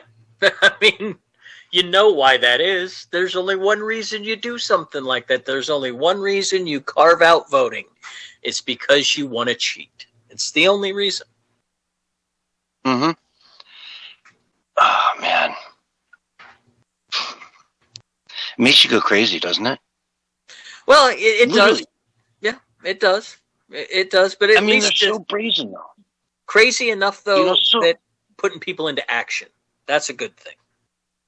Yeah, they're so brazen, though, that they would say, hey, man, we got a problem because, again, Connecticut's this tiny little state surrounded by, all these other states that may not have any recycling, on their cans. So it's like the old Seinfeld episode where they try to do the recycling scam where they drive to Michigan, collect all the bottles, take them to Michigan and get the 10 cents. Well, it's Connecticut. It's just right up the road. You know what I mean? So if Michigan didn't work, Connecticut works all day. You can go to some bar in New York, just fill up like dumpster after dumpster with empties, take them to Connecticut and get 10 cents a bottle. That's $100 for every 1,000 bottles. I can show up there with 20,000 bottles tomorrow, Right. Because I was outside an event with 1,000 people that all drank 10 beers each. Now, what happens when you import 100,000 illegals and give them a identification number that can be used to apply for benefits? Well, you can get them an ID, and then you can get them a voter form, and then you can get them on the rolls. Well, and that's the thing. We need to have like a secondary ID for people who are here that aren't like citizens. I mean, it's gotten to the point where there are so many non-citizens here that we almost need like a secondary sort of an ID that, you know, and I guess if you have the ID with like the black like heart on it or the black star on it, you know, nowadays, that's sort of the equivalent of a... Yeah. It's an easy thing to do. This is not a hard thing to fix. The only reason they make it seem hard is because they want to cheat. That's all there is to it. Yeah. But anybody who gets into a car and goes anywhere has an ID, period. You know? Like, period. It's just, it's that simple. If you don't, it's just a matter of like a short amount of time before you get pulled over and you're done. Yep. But but yeah, no ID for voting there. But make sure you have it when you come with your recyclables. Yeah, fun stuff, huh? Isn't it? Okay, Supreme Court is set to decide fate of mail-in ballots. Could end post-election counting nationwide. So, as of Monday, the Supreme Court is starting to hear arguments about a quote-unquote blockbuster case that could fundamentally reshape how elections are conducted across the country. Watson v. RNC. It challenges Mississippi's law allowing absentee ballots to be received by up to 5 business days after Election Day, so long as they are postmarked on election, on or before Election Day, right? So that's what they're fighting against. And last week, it was either with Barry or with you, that I covered this new system that the postal system has put in place, the United States Postal Service, where if your processing center is more than 50 miles from the local post office, they're not going to pick it up at night anymore. So they're going to come in once in the morning, pick up from yesterday, and then drop off from, today, and like not come back that night to pick up again. That will change the way that you're postmarked. So if I have a tax return and I live, 100 miles from my local like processing center, and I go to my post office and drop it off in the box out front on Election Day at 3:00 in the afternoon, it's not going to get postmarked for another day or two later. Yeah. Like if I live in a big city, it'll get postmarked that day because they'll have the ability to process it. But for rural customers, they can't.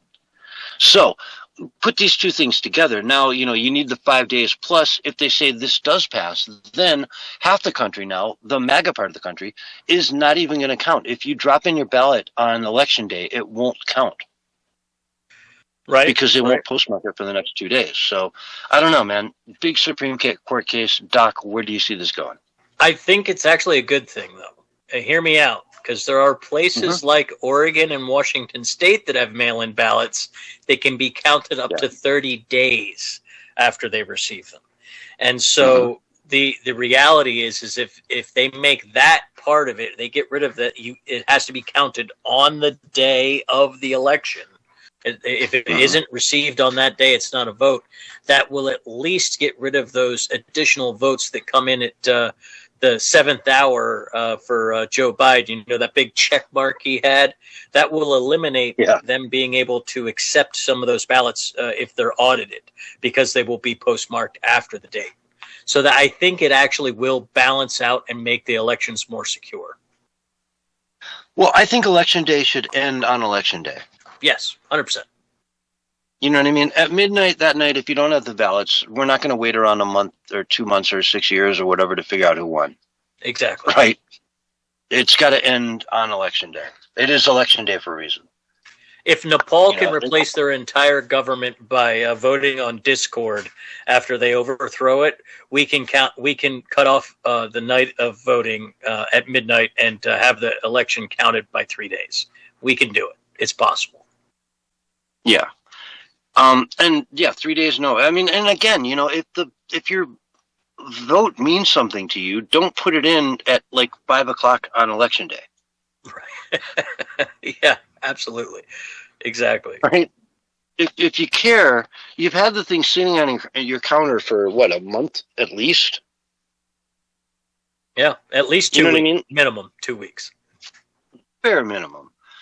If you really care about the election, you fill it out the day you get it and you drop it off, and off it goes, and you never have to look at it again. Now, in Colorado, I was actually shocked that it wasn't, like, posted paid. Oh, that's you know wild. what I mean?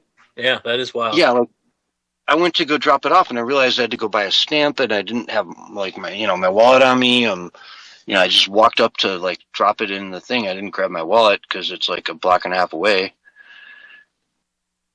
And they're like, oh, well, you can walk up to the courthouse and drop it off there. So that's what I did. But I'm of the opinion we should probably make voting a little bit harder than we do. I think it should be the day of. I'm fine with making the day of a holiday, but I think we should absolutely make it a little bit harder to vote and a little more secure. And I think that would go a long way to giving people confidence that their vote actually matters and makes a difference. Yeah. In person, I want to see the fingerprint, like, on each ballot. You put your fingerprint there. And you leave with a little ink mark that takes a day or two to go away. There you go. They do that all over the world. It's very, very, very common, and I have no problem doing that in America because we have messed up and abused our system, and now we need to go back to the basics like India does. Exactly. Right? If India can do it with 1.6 billion people, we can do it in America with a fraction of that. Am I wrong? Not at all. Thank you. Oh God, you want to go to? All right, in the last minute or so we have left, I'm going to cover this. Why not? In Gaza, there has been an uptick in child marriages. Hate to say it, it dropped down from a high of 25% in 2009 to 11% in 2022. Child marriages. Now it's back up. 71% of residents in Gaza reported increased pressure to marry girls under 18. In short monitoring period alone, more than 400 marriage licenses were issued for girls between 14 and 16 in emergency courts, but those figures are likely unreported. Wow. And I'm reading from New York Times, I want to say. Or no, it's a UN report. UN report. So that's a UN report. Rates have fallen from 25% child marriage under 18 in 2009 to 11% in 2022. Now they're rising again. I'll leave it at that. I don't even have any commentary for that. Such as the Islam, right? That's the way it is. Well, gays for Palestine. This is, what the mobs. The minor attracted people are all about this. But folks, we're kind of running out of time here. Let's end it on this minute mark. This is the Censorship Sucks Roundtable Radio Show. Thank you so much for listening, and we love each and every one of you, and just can't wait to see you again next week. Have a great night, and we'll see y'all on Wednesday.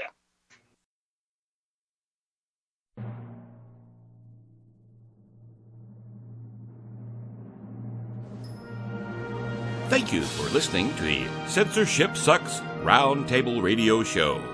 If you've missed any of tonight's show, you can find it and others in our archives.